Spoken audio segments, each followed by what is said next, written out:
Olá, este é o Floripa em Foco especial que vai tratar da aula pública de resistência ao abuso de poder e ao fascismo.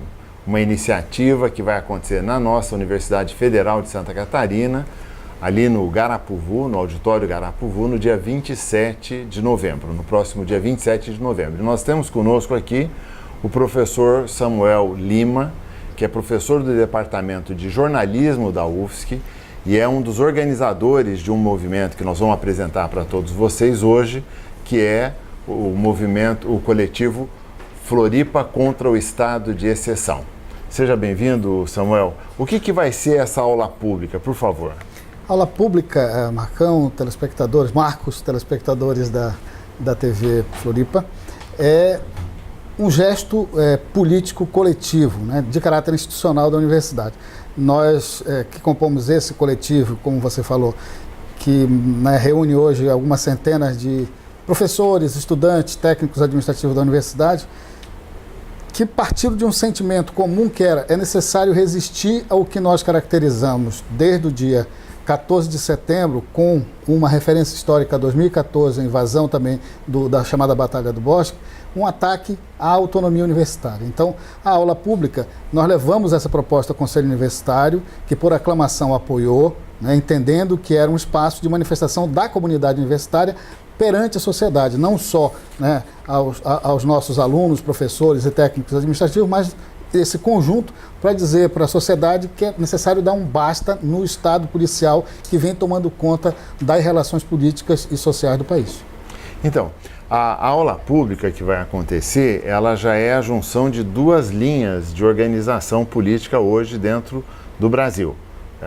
Nós temos o coletivo que você participa, que é o Floripa contra o Estado de Exceção, mas ela vai também se relacionar com a Frente Parlamentar em Defesa da Soberania Nacional, não é isso? Exatamente. Nós estamos aproveitando uma agenda do senador Roberto Requião, do PMDB do Paraná, que foi quem propôs, juntamente com o deputado federal Arlindo Quinalha, dia 31 de outubro, uma sessão solene do Congresso em memória e homenagem ao professor Luiz Carlos Cancelheiro de Olivo, que é vítima desse abuso de poder, desse estado de exceção que se abateu sobre a UFSC. Como o senador Requião estava com essa agenda marcada para 27, para lançar na Assembleia Legislativa a Frente Parlamentar em Defesa da Soberania Nacional contra as privatizações, a gente propôs para ele que ele pudesse ser o principal orador dessa aula pública. Então, o senador Requião fala nessa aula pública, o deputado federal Patrus Ananias, que também participa da Frente pela Defesa da Soberania Nacional, o Procurador-Geral do Estado, João Passos Neto, também vai se manifestar como orador. O desembargador e professor da universidade, o Lédio Rosa, foi convidado, infelizmente ele vai estar em viagem pela UAB Nacional em São Paulo. O padre Wilson Gro, que é um lutador contra esse estado de exceção, junto às comunidades empobrecidas da nossa capital, também vai se manifestar como um dos oradores. E, por fim, uma companheira do Coletivo Catarinense Memória, Verdade e Justiça, que luta pela reparação de danos em relação às famílias e vítimas desaparecidos e mortos pela ditadura militar. Então, tem todo esse conjunto, Marcos, de fatores, de sentimentos e de perspectiva política. Muito bem. Então, o encontro na aula pública vai se referir ao tema da resistência ao fascismo e a resistência ao abuso de poder. Deve fazer uma referência clara à morte do nosso ex-reitor. Agora, ele se foca numa questão de defesa, há uma coisa que se reúne aí, não é? A resistência ao fascismo e a defesa da soberania nacional como duas linhas de força que precisam andar juntas hoje.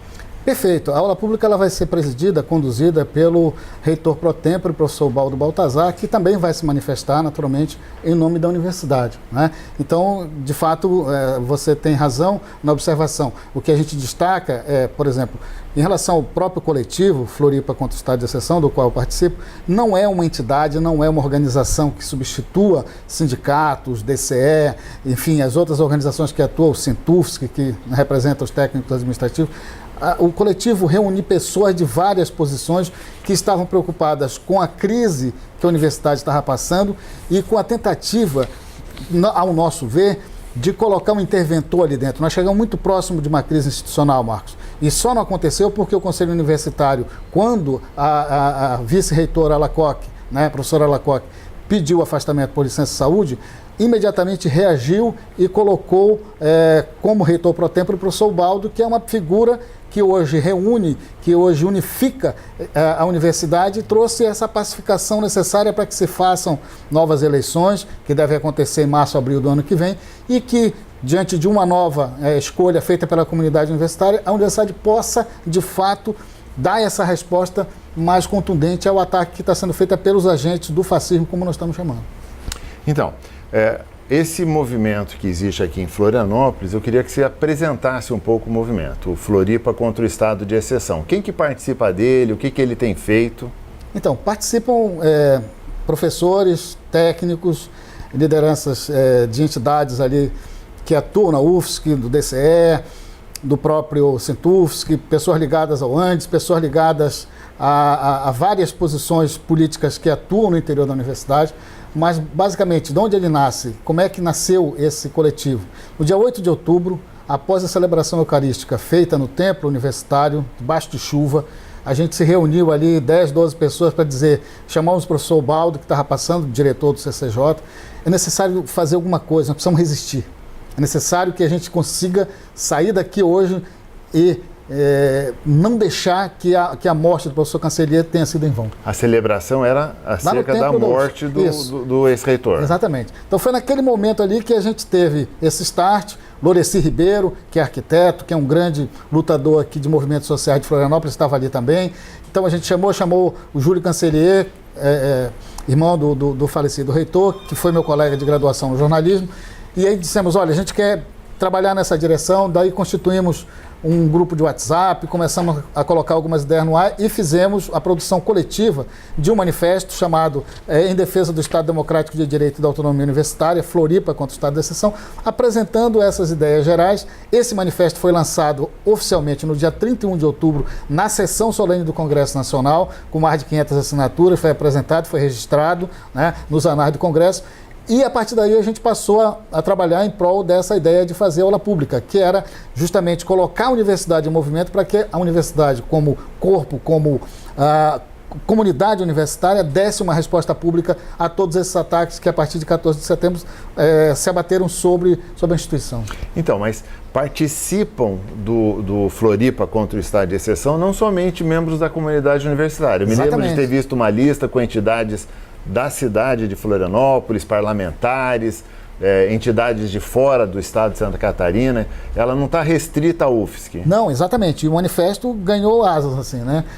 A gente não tinha muita estrutura, colocamos uma página no Facebook, abrimos um blog, o Chico Caprário, que é um profissional, nos ajudou, né, voluntariamente.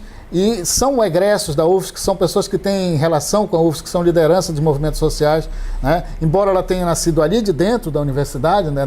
dessa confluência de vários setores, atores, gente que, inclusive como eu, que não participa de entidade alguma, mas que se sentiu tocado pela situação e avaliou que era a hora e o momento de reagir, de começar a construir resistência. Então o movimento não está restrito, você tem razão, à própria universidade. Ele hoje dialoga, por exemplo, o padre Wilson Gro, que é uma figura muito conhecida pela luta aí do movimento popular, também participa, enfim, vereadores participam, dão opiniões, lideranças de centrais sindicais. Então, as pessoas que ficaram preocupadas com a situação pela qual a Universidade Federal de Santa Catarina estava passando e viam, né, nesse coletivo um espaço para a gente trocar ideia e construir alguma coisa positiva. Se alguém que está nos assistindo agora quiser assinar o manifesto, ele pode assinar também, pode participar disso. Como que ele faz para participar disso? É só acessar a nossa página no Facebook, Floripa contra o Estado de Exceção, vai dar direto lá. Aí tem ali o texto integral. Tem um texto integral, tem um e-mail, a pessoa pode se manifestar ali mesmo. Nós vamos pedir para o Fernando inserir aqui a imagem do manifesto, para as pessoas poderem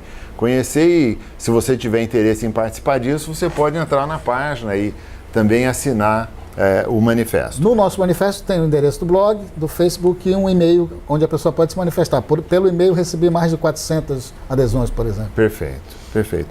Então, e o que mais que o coletivo Floripa contra o Estado de Exceção produziu o manifesto, então, que nós estamos convidando quem queira assinar, pode participar disso.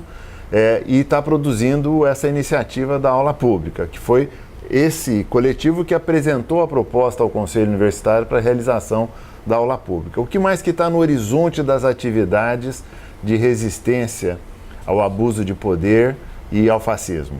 Então, amanhã a Assembleia Legislativa realiza também uma sessão, dia 21, né, terça-feira, à noite, uma sessão em memória, em homenagem ao professor Cancellier, onde vai ser discutido. A gente vai participar, deve participar e deve também fazer, digamos, um convite, reforçar esse convite que está sendo, feito de maneira oficial, né, institucional. Assembleia, movimentos e tal, todo mundo está recebendo um convite a partir de hoje, né, que está sendo conduzida, essa parte aí institucional está sendo conduzida pelo gabinete do reitor, né? A gente entra como apoio, a gente entra como, né, voluntário aí para fazer a coisa acontecer. O horizonte mais próximo, de fato, Marcos, é a aula pública do dia 27. E a partir daí a gente vai avaliar, até porque tem um balanço de final de semestre, o semestre acadêmico termina no dia 7, na semana seguinte vem vestibular, recesso e tal. Então a gente vai avaliar, porque tem algo que transcende ao próprio coletivo, Floripa contra o estado de exceção, que não está dentro da nossa governabilidade, muito pelo contrário, mas que é uma coisa muito positiva para a universidade, que são as eleições para compor a nova reitoria, a nova gestão da universidade. Então, acho que a nossa missão vai até ali, né? Como não somos entidades, como não substituímos nem o Andes UFSC, nem o Sintufsc, nem a PUFSC, nem o DCE, nem ninguém, a gente vai até esse limite. Essa, pelo menos, é a minha avaliação. Perfeito. Então, vale a pena ressaltar o acerto da iniciativa de vocês ao pegar um fato tão localizado, que é a morte de uma pessoa, e conseguir mostrar como ela está relacionada com um ambiente onde a gente está vendo, com uma ambiência que se criou no Brasil. Nós entrevistamos aqui na TV Floripa o Dr. Lédio Rosa, ele conversava sobre isso, esse ambiente que tomou conta do país e que acaba gerando essa coisa. Lá em Brasília, uns psicólogos fizeram um programa de televisão e eles estavam dizendo assim: a mesma situação que permite a retomada da tese da cura gay, a mesma situação que permite que pessoas vão fechar museus porque tem lá alguma coisa que elas consideram inadequada, mas se dão autorização de fechar museu, é o mesmo ambiente que leva, inclusive, a situações como a da morte do nosso ex-reitor.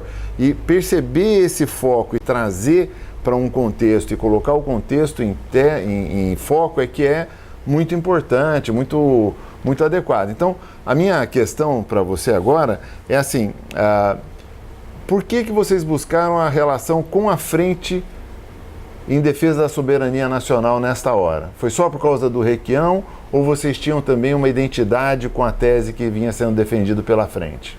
Não, em primeiro lugar pela identidade, segundo porque a gente estava avaliando que dentro desse cenário do governo golpista, do governo Michel Temer, o ataque à universidade pública é uma das questões colocadas, né? Não só as empresas, não só o patrimônio público, a questão dos direitos trabalhistas, da contra-reforma previdenciária. Mas a universidade vinha padecendo desde o ano passado de falta de recurso, de contingenciamento. A gente entra naquele contingenciamento geral do que foi aprovado para 20 anos, as promoções estão suspensas, recurso para pesquisa, recurso para trabalho de extensão, tudo mingou. Então a gente está passando por uma situação, né?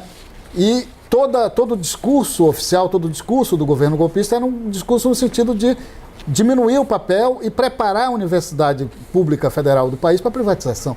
Então, a conexão é imediata. Numa feliz coincidência, quando o senador Requião se manifesta já de partida, né, lá no dia 2, dia 3 de outubro, logo depois da morte do professor Cancellier, falando que queria transformar a lei de abuso de autoridade, né, contra o abuso de autoridade, enfim, da qual ele foi relator no Senado, rebatizar de Lei Cancellier.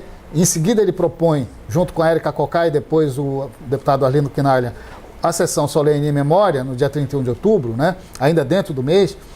Aquilo nos aproximou mais ainda, quer dizer, não só no primeiro momento ele caracteriza a Lei de Abuso de Autoridade como Lei Cancellier, entendendo que o gesto final, trágico do professor Luiz Carlos Cancellier foi denunciar esse estado de exceção, né? Essa inversão do ônus da prova, o abuso de autoridade, a prisão abusiva, quer dizer, toda uma situação que foi caracterizada desde o começo, 105 agentes públicos, um espetáculo, né, midiático. O professor morreu sendo acusado de desviar 80 milhões de reais. Uma aluna foi lá bater no caixão dele no dia do velório, no dia 2, né, de outubro, à noite, na reitoria, pedir os 80 milhões de volta. Ou seja, teve toda uma cobertura. E que era mentiroso isso. Claro, né? Desde o começo. E que está, inclusive, essa informação continua no site da Polícia Federal, de maneira equivocada, incorreta, mentirosa. Está lá, os dois irmãos agora acionaram a delegada da Polícia Federal, inclusive judicialmente, responsabilizando a civil e criminalmente pela morte do professor Cancellier. Ou seja,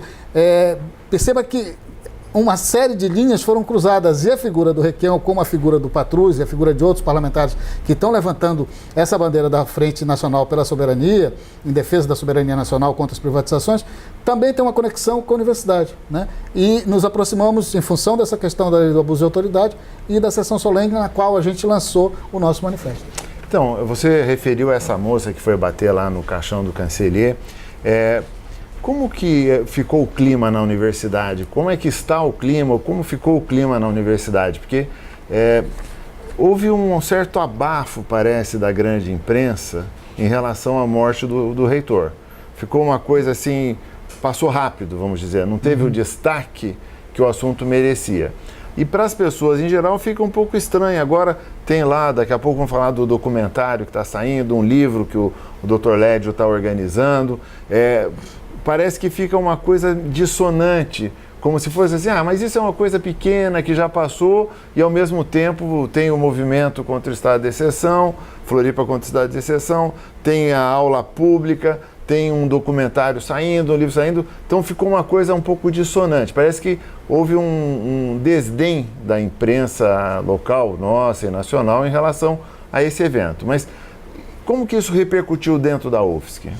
A repercussão foi terrível, porque o mês de outubro foi um mês de tristeza geral, de perplexidade e de uma certa apreensão coletiva quanto ao futuro da universidade, né? A meu juízo, nós estivemos muito próximo de uma crise institucional séria, com ameaça de intervenção e tal, até o momento em que, de fato, o Conselho Universitário toma a rédea da situação, recebe, acolhe a figura do professor Baldo, que era o decano, né, do Conselho, era o conselheiro mais É por isso velho. Que ele é o reitor, exatamente. Porque ele era o conselheiro com mais tempo de universidade. Exatamente, diretor do CCJ.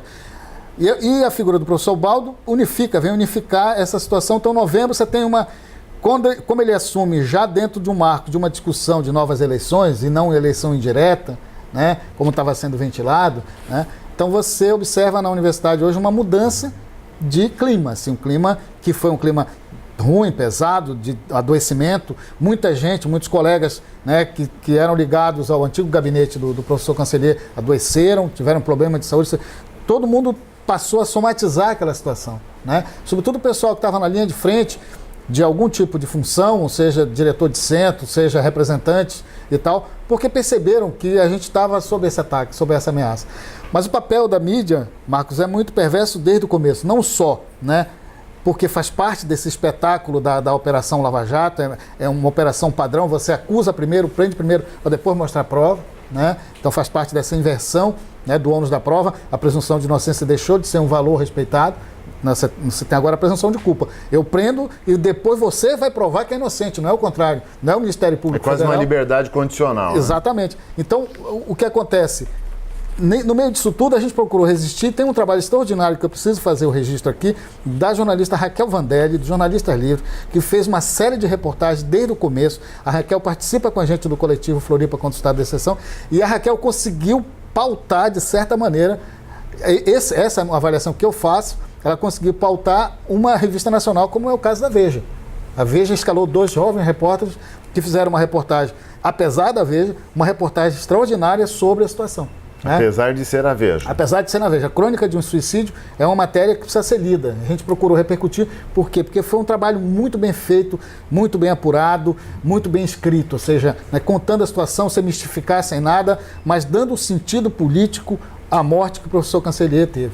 Então, você tem razão quanto à repercussão a posteriori, mas a gente acredita muito nessa perspectiva de juntar forças, a gente acredita que pode sair da própria aula pública, né, novos encaminhamentos para o coletivo, para outras entidades, para que as entidades percebam o que está acontecendo. Não está fácil, Marcos. Parece óbvio, não, a universidade está sob ataque. O reitor da Universidade Federal do Pará, o professor Torinho, que veio para a sessão solene fúnebre no CUM, dia 3 de outubro, fez um discurso extraordinário sobre a situação das universidades, dizendo que aquilo era um ataque, como a Universidade Federal do Sudoeste da Bahia e outras que estão sob ataque também. Não tiveram, né, essa tragicidade, não chegaram a essa situação que nós vivemos aqui. Então, você tem razão quanto à crítica à mídia. É a crítica que a gente faz, a crítica que eu fiz assinando o artigo que saiu dia 25 de outubro no Diário Catarinense, criticando o próprio Diário Catarinense, né? Enfim, porque eles de fato fizeram uma cobertura na linha do sensacionalismo, na linha do espetáculo, acusando sem prova, e o processo está parado lá. Né? Se eu não estou enganado, a primeira notícia do grupo RBS, NSC, não sei mais, saiu às 6h30 da manhã, na hora que o reitor estava sendo preso. Né? Isso. E o nosso entrevistado aqui, o Dr. Lédio, ele contou que ele foi tratado assim, foi preso e algemado nos pés, nas mãos, que ele foi tratado como um bandido perigoso, né? Que realmente gerou uma situação insustentável para ele. Agora, o sofrimento dentro da universidade parece que foi maior, abrangeu mais gente do que só o pessoal da administração, né? Nós tivemos notícia de que a universidade chegou a oferecer um serviço de apoio psicológico para as pessoas que estivessem sofrendo aquilo ali, que é uma situação interessante em termos de comportamento da mídia. A mídia desconhece uma coisa que é importante para as pessoas sofrem como se aquilo fosse uma questão pessoal, individual. Por exemplo, quando nós tivemos o ciclone aqui em dezembro do ano passado, ele praticamente não saiu no jornal. Pessoas tiveram as casas destruídas, os seus terrenos com árvores caindo, o telhado sendo levado, e não saía no jornal. Então, a pessoa sofre muito mais porque ela traz como uma questão pessoal. E lá na UFSC houve esse cuidado muito, muito interessante, muito adequado da reitoria de oferecer a assistência para as pessoas. Mas eu vou pedir então para você resumir para nós. A aula, a gente começou a chamar de aulão, mas a aula pública acontece no Garapuvu, dia 27. Às 14 horas. Às 14 horas. Vai contar com a presença do senador Requião. Deputado Patrus Ananias, Procurador-Geral do Estado, João Martins Passos Neto, o padre Wilson Groh, que fala em nome do Movimento Popular, uma companheira que deve falar em nome do coletivo catarinense Memória, Verdade e Justiça, né? E essa aula, ela tem o copatrocínio, Marcos e telespectadores, do Andes UFSC, do Sintufsc, né? Da PUFSC e do Centro Acadêmico lá do Direito, o CACHIF, né?